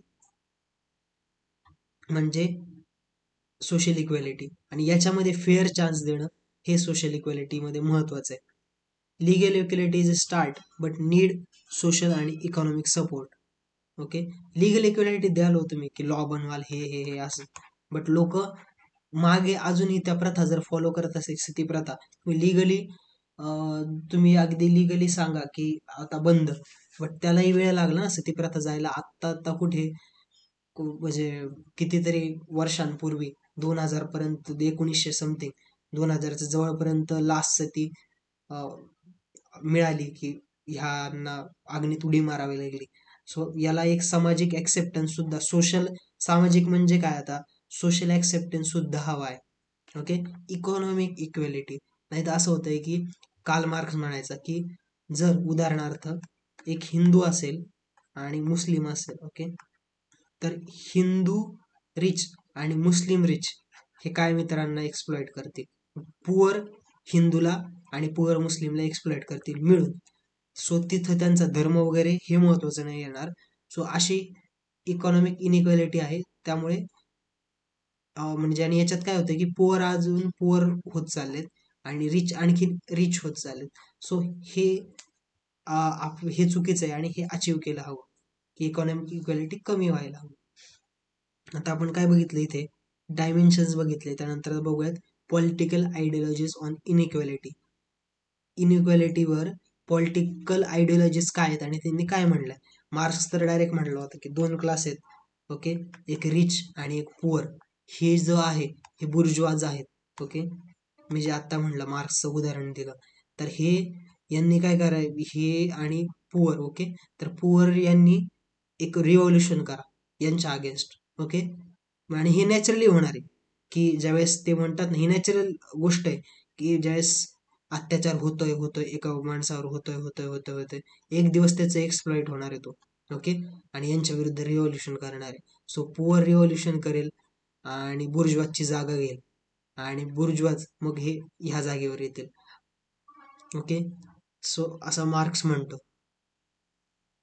त्यामुळे त्याचं काय म्हणणं आहे, पण आता प्रॉब्लेम हे होतं की हे पुअर जेव्हा बुर्जवा होतात, ओके, तेव्हा ते काय करतात, ते परत ह्या बुर्जवासारखं वागायला लागतात.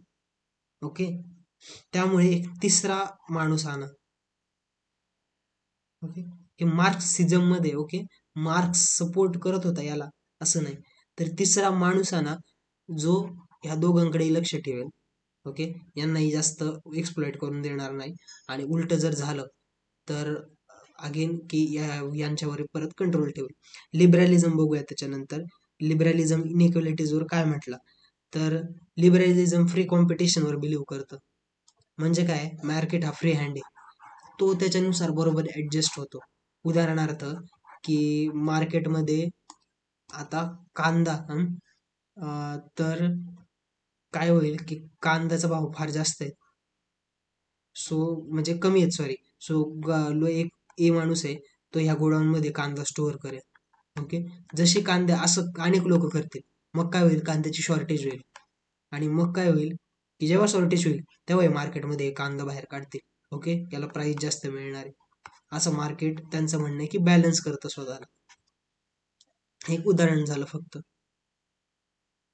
आणि लिबरलिझमचं म्हणणं आहे की जर याच्यामुळे म्हणजे कॅपिटलिझम, जर कॅपिटलिस्ट अमेरिकेसारखी कंट्री, तर फार कमी वेलफेअर स्कीम मिळणार आहेत तुम्हाला, की ₹1 धान्य, ₹3 धान्य मिळू शकत नाही.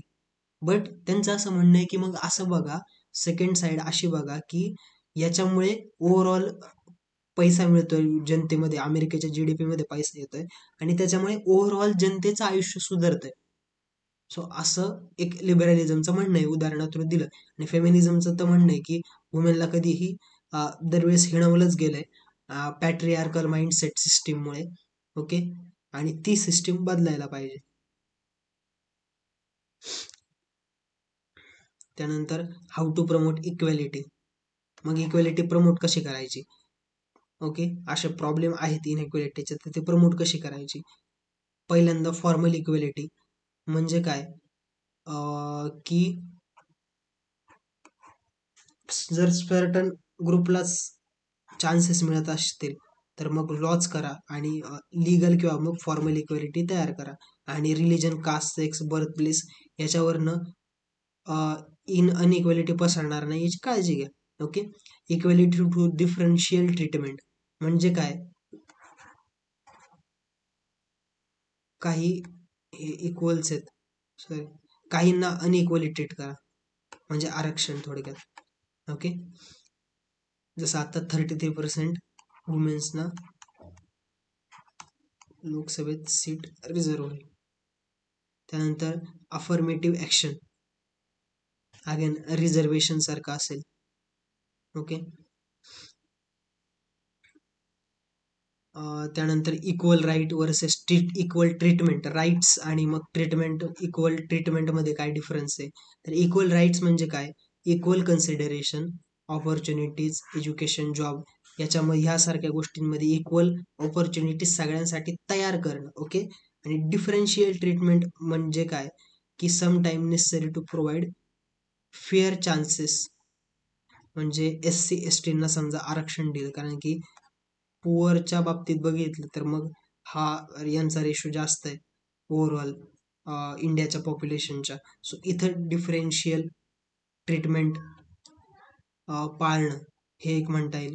नंतर नीड फॉर सोशल पॉलिसीज, जसं की आत्ता जे तुम्हाला धान्य मिळतं गव्हर्नमेंटकडनं, त्यानंतर ग्राम सडक योजनेसारखी जे रुरलच्या कनेक्टिव्हिटी वाढतील, सो त्यांना हे काय होईल की इथं समजा एक सिटी आहे आणि इकडनं ग्राम सडक योजनेनं आता ह्या इथनं कनेक्ट झाले. ओके, आता इथं यायला जो पेट्रोलचा खर्च लागत होता तो अर्धा झाला सेम, त्यामुळे जास्त लोक यायला लागली. जास्त लोक यायला लागली तर एक जण म्हणला की 10 रुपयाला भाजी घे, दुसरा म्हणला 8 रुपयाला घे. कॉम्पिटिशन तयार झाली, चांगलं मार्केट तयार झालं, लोकांना संधी मिळाली. सो अशा पॉलिसीज गव्हर्नमेंटने आणणं गरजेचं आहे. ओके, वुमेनला चांगलं स्थान द्या, जसं वोट, एज्युकेशन मध्ये. ओके, या अरे आपल्या तुटलेल्या हृदयाला आपण स्वतः जोडावं लागतं.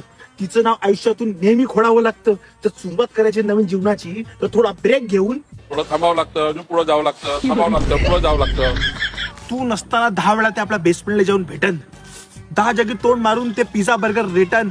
अबे हे तर तुला लुबाडासाठी प्रेमाचं नाटक करनच, पण लेका अबे तू कायले करते, तुले काय भेटन.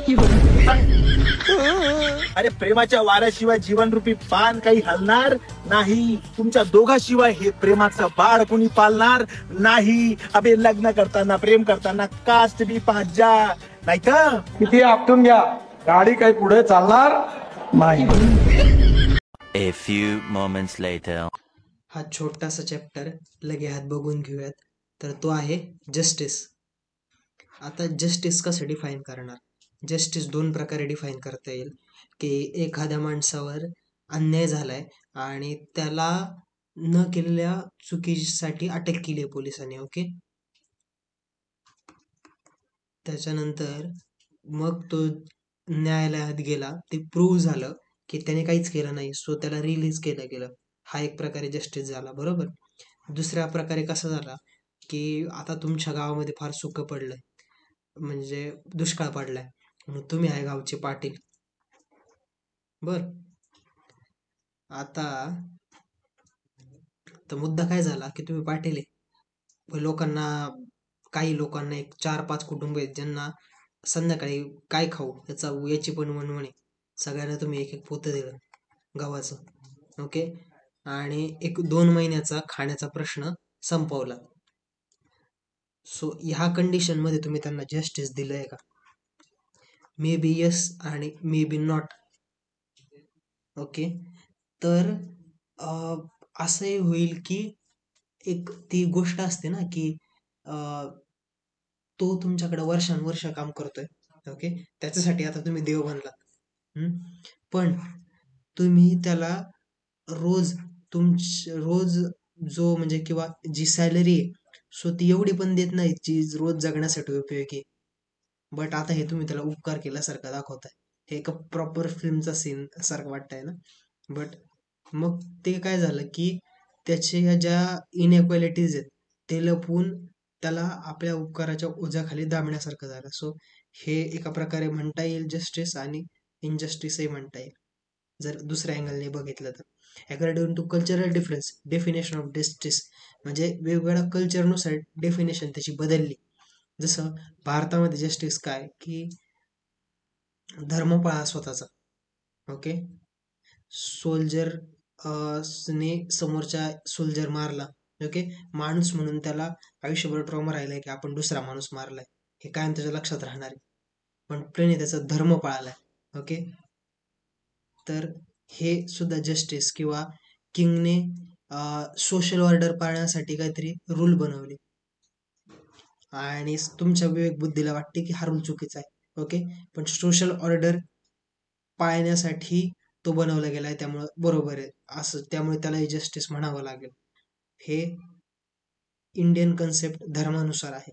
ओके, आता जसं उदाहरणार्थ की 3 तलाकचा केस. ओके, तर राजीव गांधींनी ते परत सिस्टीम सुप्रीम कोर्टाने निर्णय दिला, पण त्याच्या अगेन्स्ट परत बिल बनवलं मुस्लिम वोट अट्रॅक्ट करण्यासाठी. पण आता तर ते लॉ मध्ये आलंय, सो याच्या अगेन्स्ट तुम्हाला आता लॉसच्या पुढे जाता येणार नाही. मग काय झालं, हे आता तुम्हाला इनजस्टिस वाटतंय, बट मग त्यानुसार त्या सिस्टीमनुसार ते जस्टिसच्या अंडर येतं. ओके,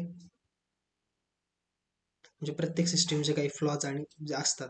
कन्फ्युशियस काय म्हणला की अगेन हा चायनीज फिलॉसॉफर आहे, तर जस्टिस म्हणजे तो काय म्हणला की जे चांगलं काम करतायत, ओके, त्यांना तुम्ही गिफ्ट असेल, सॅलरी हाईक असेल किंवा रिवॉर्ड द्या थोडक्यात काहीतरी. ओके, आणि जे चुकीचं करतायत राज्यासाठी ते हे किंग, याच्यात मेन किंगच आहे, तर त्याला पनिश करा. सिम्पल. प्लॅटो त्याच्या बुक मधनं म्हणला की एक आयडियल सोसायटी बनवण्यावर फोकस करा की जिथे एकदम गुडी गुडी असेल, चांगलं असेल सगळं. ओके. आणि इमॅन्युअल कांट, ओके, हा काय बोलला की everyone should have right to inheritance dignities, प्रत्येकालाच आनंदाने जगण्याचा किंवा लिबर्टीने जगण्याचा अधिकार आहे आणि प्रत्येकाला इक्वल ऑपॉर्च्युनिटी मिळायला हवी. सो ही वरचे अप्रोचेस मोस्टली किंगला होते धर्म सोडला तर, कारण की याच्यात मग लोक फोकस होते की राजाचं कर्तव्य काय लोकांविषयी. बाकीचे अप्रोचेस बघितलं तर हे किंग फोकस आहेत. हा आणि धर्माचा कांटचा अप्रोच हा पीपल फोकस आहे. सो ह्या त्याच्या डेफिनेशन आहे जस्टिसच्या. त्यानंतर proportionate justice, okay, treating everyone equally always isn't fair. तर हे आन्सर रायटिंग मध्ये लिहिताय समजा तुम्ही प्रपोर्शनेट जस्टिस आणि हे 2 पॉईंट लिहिले. ओके. म्हणजे उदाहरणार्थ की तुम्ही तुमच्या कंपनीत काम करताय, अहोरात्र डबल दुप्पट तिप्पट काम करताय की सुट्टी नसेल तेव्हा घेत नाहीयेत, की आजारी असताना सुद्धा, तरी सेम एफर्ट टाकून म्हणजे तुमच्यापेक्षा कमी एफर्ट टाकून पण एखाद्या माणसाला जास्त पगार मिळतोय तुमच्या कंपनीमध्ये. ओके. आणि एक्सपिरियन्स वगैरे त्याचं सगळं कमी आहे तुमच्यापेक्षा सगळ्या गोष्टी, तरी तो जास्त पगार घेतोय. ओके. मग हे काय झालं, हे बरोबर आहे का? नाही. त्यामुळे ट्रीटिंग एव्हरीवन इक्वली हे दरवेळी जस्टिस नसतं किंवा फेअर नसतं असं म्हटलंय. रिकग्नायझेशन ऑफ स्पेशल नीड्स, जसं काही स्पेशल वेळी याच्यात अनइक्वॅलिटी आणावं लागते. उदाहरणार्थ जे स्पेशली एबल चिल्ड्रन्सच्या स्कूलमध्ये, सो त्यांच्यासाठी म्हणजे बऱ्याच वेळा टॉयलेट्समध्ये वेगळी व्यवस्था किंवा एक्स्ट्रा काही त्यांना बेनिफिट्स असतील याच्या पर्सेंटेजमध्ये सुद्धा ॲडमिशनच्या वेळी, सो तेही मग एक प्रकारे इनजस्टिस नाही म्हणता येणार, बट जे स्पेशल नीडला हे एक्सेप्शन म्हणता येईल जस्टिस देताना. जस्ट डिस्ट्रीब्युशन की डायरेक्ट डिस्ट्रीब्यूट करून टाकलं, हे याला एक प्रकारे जस्टिस म्हटलं जातं. की आता कोरोना आलाय, ओके, आणि गरीब असो श्रीमंत प्रत्येकाला गव्हर्नमेंट ती जी काय आहे तर ती व्हॅक्सिन देईल. ओके. मेन मोटिव्ह काय की सगळ्यांनी घेतली पाहिजे असं. राशनच्या योजनेच्या अंतर्गत की प्रत्येकाला धान्य मिळेल, मग तो कुठल्या याचा असेल, म्हणजे कुठल्याही समाजातल्या लेवलचा असेल, श्रीमंत असेल गरीब असेल. जॉन रॉल्सनुसार focus on helping to the least privilege म्हणजे काय की एक ग्रुप आहे जो वेल्दी आहे फार, आणि एक ग्रुप आहे ज्याच्याकडे काहीच नाही, फार दारिद्र्य खाली, याच्यावर जास्त फोकस करा म्हणजे समाजात जस्टिस पसरेल असं त्याचं म्हणणं आहे. ओके. आणि समाजात जस्टिस म्हणजे काय, हा त्याला बोलतात सोशल जस्टिस. तर सोशल जस्टिस आपण कसा मिळवू शकू, तर वेगवेगळ्या मेथड आहेत. उदाहरणार्थ वर्ल्ड हेल्थ ऑर्गनायझेशन हेल्थवर काम करतं, त्यासोबत काही NGOs काम करतात, आणि त्याच्यात पण बऱ्याच वेळा असं होतं की हे पण सोशल जस्टिस मिळवण्याचं एक माध्यम आहे की इकॉनॉमिक रिच अजून रिच होत जातो आणि पुअर अजून आणखीन पुअर होत जातो. सो हे सुद्धा कमी व्हायला हवं. त्यानंतर डेमोक्रेसीचं रिस्पॉन्सिबिलिटी आहे की त्यांचे जे बेसिक नीड्स आहेत म्हणजे पाणी, अन्न, वस्त्र, निवारा, सो ह्या गोष्टी मेंटेन करणं हे एका डेमोक्रेटिक गव्हर्नमेंटचं काम आहे. ॲटलिस्ट ह्या गोष्टी तरी लोकांपर्यंत पोहोचवणं. In India various political groups endorse different approaches and debate the relative merits of different scheme assist marginalize. Okay. त्यासोबतच जे मार्जिनाइज सेक्टर आहेत की एकदम दारिद्र्य रेषेच्या खाली आहेत, ओके, त्यांना वर आणण्यासाठी कोणीच नाही, सो इधर गव्हर्नमेंट काम करेगा. त्यानंतर free market versus state intervention. आता हे दरवेळेसच म्हटलं जातं की फ्री मार्केट चांगलं का स्टेट इंटरव्हेन्शन चांगलं. ओके. म्हणजे उदाहरणार्थ आता डिफेन्समध्ये, सो आता डिफेन्समध्ये टाटा वगैरे आले, इथे खरंच प्रायव्हेट काही गोष्टींमध्ये गरजेचं असतं बऱ्याच वेळा. आणि काय होईल म्हणजे उदाहरणार्थ ही ए कंपनी आणि ही बी कंपनी, गव्हर्नमेंटकडे आधीच पैसा नाही, ओके, म्हणजे आहे पण एका स्पेसिफिक सेक्टरसाठी असं अलॉट करता येईल बराचसा. सो प्रायव्हेट कंपनी ही बी प्रायव्हेट कंपनी यांनी रेल्वे बनायला सुरुवात केली, ए आणि बी दोघांनी पण. आता गव्हर्नमेंटचं काय बघितलं की हळूहळू याच्यात करप्शन व्हायला लागलं, आणि जरी होत असलं तरी याला 2 रुपये जास्त लागतात. ओके. तर हे काय करतील, हे 2 रुपये तरी गव्हर्नमेंट भरेल. पैसा कोण आणतंय, गव्हर्नमेंट आणतंय, आणि बी कंपनी याच्यात 2 रुपये जास्त जात आहेत, ती कंपनी बंद पडेल. ओके. त्यालाच धरून मग ती कंपनी कुणीतरी विकत घेईल, त्यात प्रॉफिट काढेल. ओके, आणि हे जे 2 रुपये जास्त जात होते तर हे प्रॉफिटमध्ये येईल कंपनी. ओके, कारण की प्रायव्हेट कंपन्यांना ऑप्शनच नसतील, हे एकला सुविधा देतील. ओके, याच्यात करप्शन कमी होईल, झालं तर ही कंपनी बुडणार आहे. सो हे त्यावर जास्त लक्ष देतील. आणि गव्हर्नमेंट एका वेळी किती लक्ष ठेवू शकेल ना, हे स्वतःचं रिव्ह्यूसाठी वेगळं सिस्टीम बनवतील. सो सिस्टीम इन सिस्टीम हे बिल्ड करतील. त्यामुळे म्हटलं गेलंय की प्रायव्हेट सेक्टर जास्त ठेवा, याचं प्रमाण जास्त ठेवा. बट आता दुसरा मुद्दा, जसं भारत करतं. ओके, आपल्याकडे दोन्ही महत्वाचं आहे. आपल्याला हे प्रायव्हेट सेक्टरमध्ये LPG रिफॉर्म्स आले, सो ते तर प्रायव्हेट सेक्टरमध्ये महत्वाचंच आहे. प्लस आत्ता मग जे गरीब आहेत की 1 रुपये 2 रुपये 4 रुपये तांदूळ मिळतो. ओके, हे कॅपिटलिस्ट इकॉनॉमीमध्ये कधीच शक्य नाहीये. हे फक्त भारतासारख्या मिक्स्ड इकॉनॉमीमध्ये किंवा सोशलिस्ट इकॉनॉमीमध्येच शक्य आहे. सो आपल्याला ही दोन्ही मेथड पॅरलली चालू ठेवणं गरजेचं आहे. फक्त हे नक्की की स्टेटचा इंटरव्हेन्शन कमी झालं पाहिजे. हेल्थ असेल, एज्युकेशन असेल, याचं स्टेट असलंच पाहिजे. नाहीतर एज्युकेशनची 1 डिग्री तुम्ही विचार करा की किती काय लेवलला जाईल एज्युकेशनची. ओके, करप्शन वाढेल त्याच्यानंतर त्याच्यामध्ये. सो हे झालं आपला चॅप्टर नंबर 4.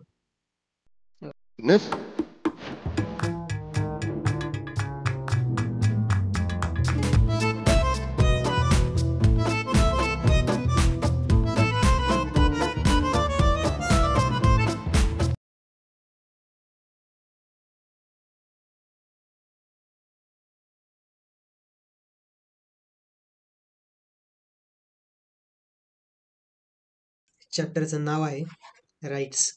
त्याच्यात एक गोष्ट सांगतो. एक सुफी फकीर होता हसन नावाचा. ओके, मरताना त्याला विचारलं की तुझा गुरु कोण आहे, तर तो म्हटला सांगणं तर फार अवघड आहे, पण मग लोक म्हणली मरताना हे तरी गुड स्वतःसोबत घेऊन जाऊ नको, सांग तरी. मग त्याने सांगितलं की एक दिवस मी नदी किनारी बसलो होतो आणि जवळनच एक कुत्रं, ओके, तर ते आलं. त्याने नदीमध्ये पाहिलं आणि स्वतःच प्रतिबिंब बघून तो भुंकायला लागला. ओके, आता त्याला वाटलं की दुसरं कुत्रं इथंच आहे आणि तो भुंकत होता भीतीमुळे. त्यामुळे तो कुत्रा आला आणि पुढे गेला, निघून गेला तिथून. नंतर दुसरं कुत्रं आलं, परत हीच गोष्ट झाली. 3 4 5 एका वेळानंतर आणखीन एक. हे असं 1-2 दिवस चालू होतं. त्यानंतर तेच कुत्रं ज्यावेळेस परत इथे आलं 1 4-5 दिवसानंतर ह्या नदीवर, ह्यावेळी ते फार पळत, दम लागलेलं, बहुतेक तहानलेलं असं आलं होतं. त्याने पुन्हा एकदा पाण्यात बघितलं आणि भुंकायला लागला. त्याला स्वतःच प्रतिबिंब त्या पाण्यात दिसू लागलं. पण ह्यावेळी तहान इतकी जास्त होती की त्याने भुंकणं चालूच ठेवलं. शेवटी तो पाण्यात उडाला, म्हणजे पाण्यात उडी मारली. जशी त्याने पाण्यात उडी मारली त्या कुत्र्याचं प्रतिबिंब विलीन झालं. सो हा जो फिअर होता तो संपून गेला आणि त्याला कळलं की हा तर माझा अधिकार होता पाणी पिणं, बट आतापर्यंत मी ह्या गोष्टीपासून अवेअर होतो फिअरमुळे. ओके, आता ज्याला जे समजलं असेल चॅप्टर सुरू करूयात. राईट्स. याचा अर्थ असा नाही की मी प्राणी आणि माणूस कम्पेअर करतो कोणासोबत. ओके, तर राईट्स काय आहेत त्याच्यामध्ये ही गोष्टीचं तुम्हाला बरंच एक मर्म कळालं असेल. राईट्स काय आहेत तर राईट्स मध्ये सगळ्यात आधी डेमोक्रेसी आणि राईट्स बघूयात. सिटिझन्सकडे काही राईट्स असतात, जसं वोटिंग असेल, फॉर्मिंग पॉलिटिकल पार्टी असेल, स्वतःच ऑफिस सुरू करणं असेल, हे झाले पॉलिटिकल राईट्स. ओके, यानंतर बियॉन्ड पॉलिटिकल राईट्स, ते सोडून मग कुठले राईट येतात तर एका नागरिकाकडे स्वच्छ पाणी, स्वच्छ हवा, ओके, हे राईट्स असतात. आणि हे डिमांड कोणाकडे तर गव्हर्नमेंटकडे करण्याचे राईट असतात. ओके, तर म्हणजे याची सुरुवातच कशी म्हणता येईल की एक राजा होता सुरुवातीला. ओके, त्याची सिस्टीम होती. आता मेन राजाला सगळं नीट चालवायचंय, सो असं कन्सिडर केलं जायचं की अल्टिमेट राईट राजाकडेच आहे, तो हवं त्यासोबत ते करू शकत होता. बट एका वेळेनंतर म्हणजे काही राजे चांगले, काही फार क्रुएल होऊन गेले. सो एका वेळेनंतर लोकांना स्वतःचे राईट्स समजले. ओके, त्यांनी ते जे बघितलं ना वरती आपण, त्या फिअरला ढकललं पुढे आणि एक मोठा समूह तयार केला. त्या समूहाने रिव्होल्युशन केलं. ओके, ते रिव्होल्युशन झाल्यानंतर परत पुन्हा एकदा राजा बसवला. ओके, एक दोन डायनेस्टीनी, एक दोन पिढ्यांनी चांगलं राज्य केलं, परत तिसरा राजा तसाच आला. मग अगेन ही प्रोसेस सेम झाली की त्यांनी रिव्होल्युशन केलं. पण आता लोकांना ती सिस्टीम बरोबर वाटत नव्हती की या सिस्टीम मध्ये परत परत तेच होत आहे. मग लोकांनी नवीन सिस्टीम तयार केली, ज्याच्यामध्ये अधिकार राईट्स हे वाटले असतील. ओके, मग सुरुवातीला त्यांनी त्यांचेच काही लोक मंत्रिमंडळ डिवाइड केलं. ओके, पण नंतर मग अजून त्याच्यात पण करप्शन व्हायला लागलं. मग नवीन सिस्टीम आणली, फक्त याच्यातच ऍडिशन केलं की याच्यात लोकांना अधिकार दिला. आता सुरुवातीला ठराविक लोकांनाच अधिकार दिला, कारण की त्यांचं असं मत होतं ही ठरलेली शिकलेली लोकच चांगली लोक निवडू शकतील. पण नंतर कळलं की हे मग स्वतःच्याच फायद्याचे निर्णय घेतात आणि बाकीच्यांना मदत नाही होत. मग सगळ्यांना व्होटिंग ओपन केलं आणि थोडक्यात डेमोक्रेसीची नावाच्या सिस्टीमची स्थापना झाली. ओके, याच्यामध्ये पण असं आहे, राजाची जी स्टेज होती त्याच्यात वेळोवेळी राईट्स चा विषय आलाच की ऍटलिस्ट तुम्ही म्हणताय तर मारून तरी नका टाकू, राईट टू लाईफ द्या. ओके, स्वतःला नंतर एक्सप्रेस करायची राईट द्या. आणि हे जो फायनल पॉइंट आहे इथे तर ज्यावेळेस लोकांनी निवडून देत आहे तुम्हाला, सो तुम्हाला लोकांचं ऐकणं भाग आहे. मग जास्त लिबर्टी, लोकांचे काय मागण्या आहेत हे सगळ्यात जास्त ह्या स्टेजला ऐकून घ्यावं लागलंय. ओके, तरी पण करप्शन वगैरे सिस्टीम आहेच. सो अजून पण ही सिस्टीम पण परफेक्ट नाही. मे बी उद्या नवीन कुठली तरी सिस्टीम उद्या राहील. ओके, तर हे झालं राईट्स बियॉन्ड पॉलिटिकल राईट्स. आता राईट्स काय आहेत? एंटायटलमेंट आणि claims. Rights are entitlement or justified claims, okay, indicating what we are own individual member of the society. Rights हे दाखवतं की जस्टिफाईड क्लेम्स आहेत राईट थोडक्यात, आणि आपण आणि आपली सोसायटी काय आहे हे राईट्स कुठंतरी दाखवतं. ओके, म्हणजे काय की एखाद्या सोसायटीमध्ये ABCD हे राईट्स कसे बनवतील, त्यांच्या मान्यतांनुसार बनवतील. उदाहरणार्थ भारतामध्ये वेगवेगळ्या काही धर्मांना एक्स्ट्रा काही राईट्स आहेत. ओके, आता तसं बघायला गेलं तर लॉच्या नजरेत सगळे एकच पाहिजे, बट जे पर्सनल लॉज आहेत ते वेगळे आहेत. कारण की सोसायटी मग आपली तशी ओपन आहे की किंवा सोसायटीने ते गोष्टी ऍक्सेप्ट केल्यात. सो सोसायटीवर बरंच डिपेंड आहे राईट्स. हे क्लेम्स आहेत काय की ह्या गोष्टी आमच्या राईट्स आहेतच. ओके, रिस्पेक्ट आणि डिग्निटी हे तर असलंच पाहिजे की एखाद्या सोसायटीमध्ये तुम्हाला सेल्फ रिस्पेक्ट स्वतःची मेंटेन राहिली पाहिजे, ऍटलिस्ट स्वतःची डिग्निटी मेंटेन राहिली पाहिजे, स्वाभिमान मेंटेन राहिला पाहिजे थोडक्यात. ओके, आणि युनिव्हर्सल राईट्स काय आहेत बघूयात की जसं फंडामेंटल राईट्स, ऍटलिस्ट हे राईट्स तरी पाहिजेत सगळ्यांकडे. ओके, असे राईट्स जसे फंडामेंटल राईट्स आहेत, एक्सप्रेशन आहे, एक तुम्ही मोकळेपणाने अभिव्यक्ती स्वातंत्र्य आहे, तुम्ही बोलू शकता, तुमचं मत मांडू शकता. सो हे युनिव्हर्सल राईट्स झाले काय, किंवा क्लीन एअर, वॉटर हे पण युनिव्हर्सल राईट्स झाले. राईट्सचं ओरिजिन कधी झालं तर नॅचरल लॉ आला सगळ्यात. म्हणजे असं बघा ना की सगळ्या सुरुवातीला असं म्हटलं गेलं की देव आहे. ओके, कुठल्याही स्वरूपात असू शकतो आणि त्याने काही माणसाला जन्मतःच राईट्स दिलेत. ओके, तर मग ते त्याला नॅचरल लॉ म्हणता येईल. जसं मी तुला जन्म दिलाय बरोबर, तर माझ्याच इच्छेने तू जाशील, सो मला कुठलाही फाशी देण्याचा अधिकार नाही. मे बी असं याला एक्झाम्पल मध्ये टाकता येईल. Okay, not a perfect example पण तरी टाकता येईल. ओके, जगण्याचा अधिकार हा येईलच.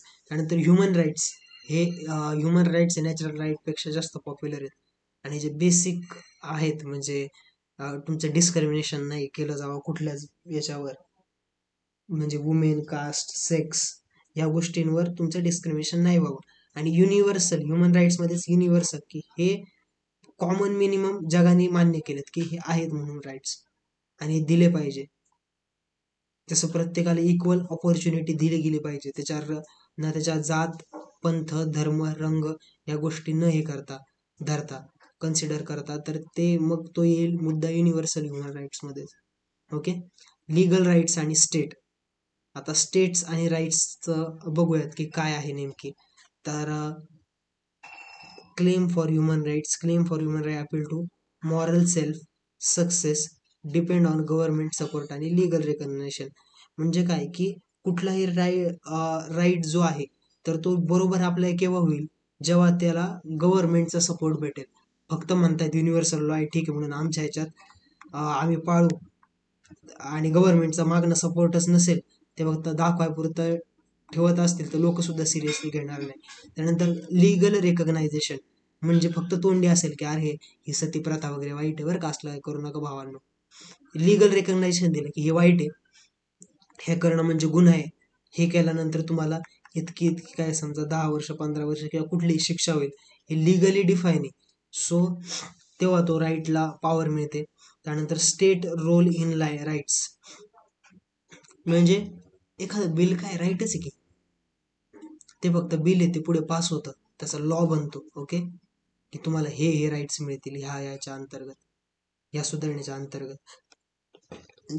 आणि कुठल्याही भारतातल्या गव्हर्नमेंट असं ऑफिसरला ते मान्य करणं कंपल्सरी.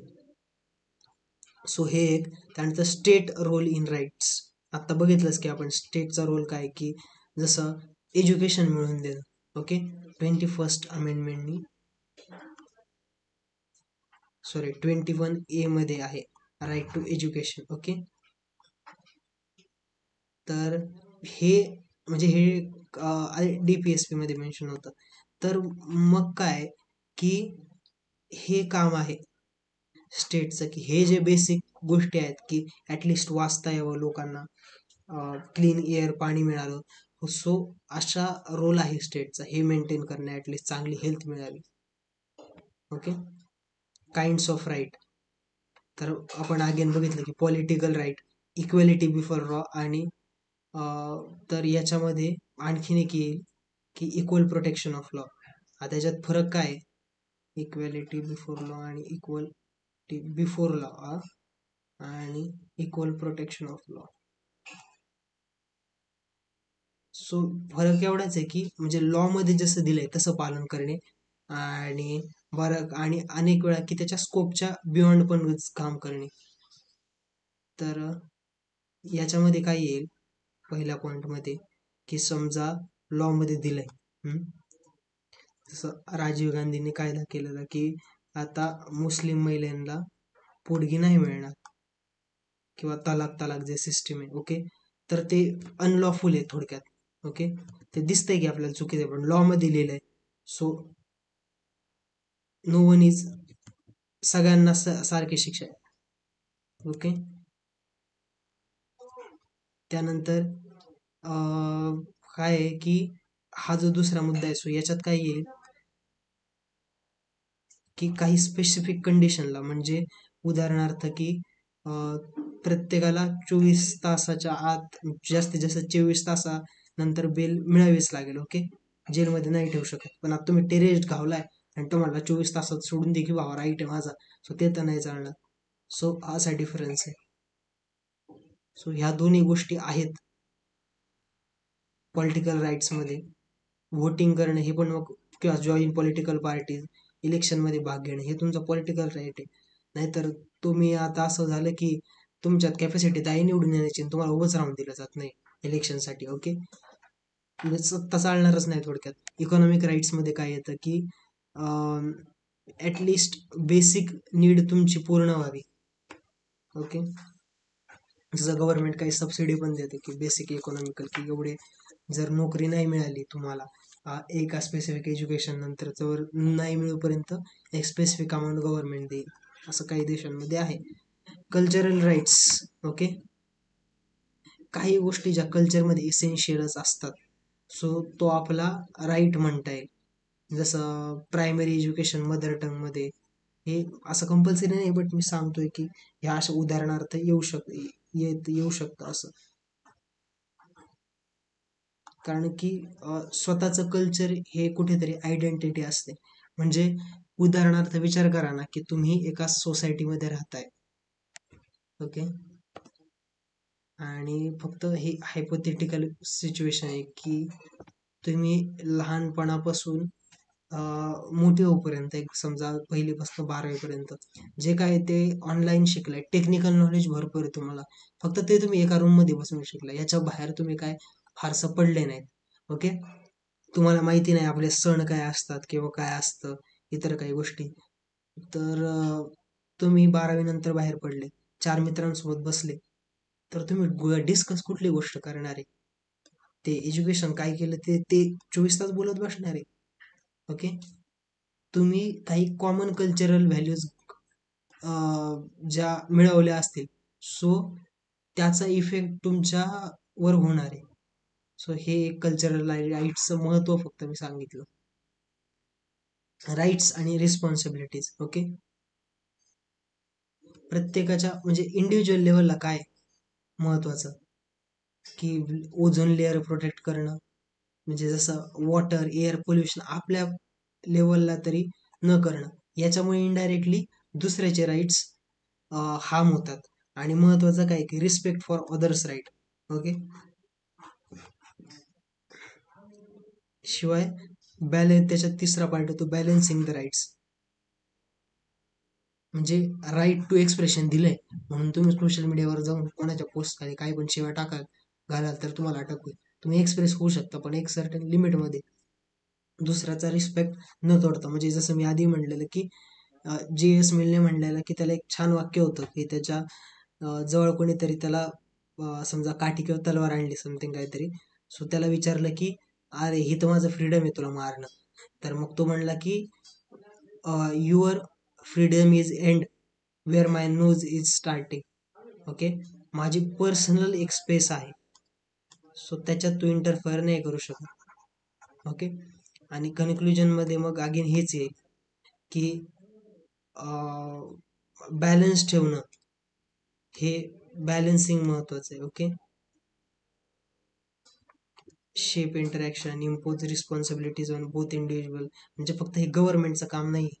ओके, तुमचं सुद्धा काम आहे की ते जे राईट्स दिलेत, एक तर त्याचा योग्य वापर करणं. म्हणजे तुम्हाला राईट टू फ्रीडम दिलंय म्हणून तुम्ही कुठेही उठसूट हे करून गव्हर्नमेंटला त्रास द्याल असं नाही, बॅलन्स करणं आपलं काम आहे.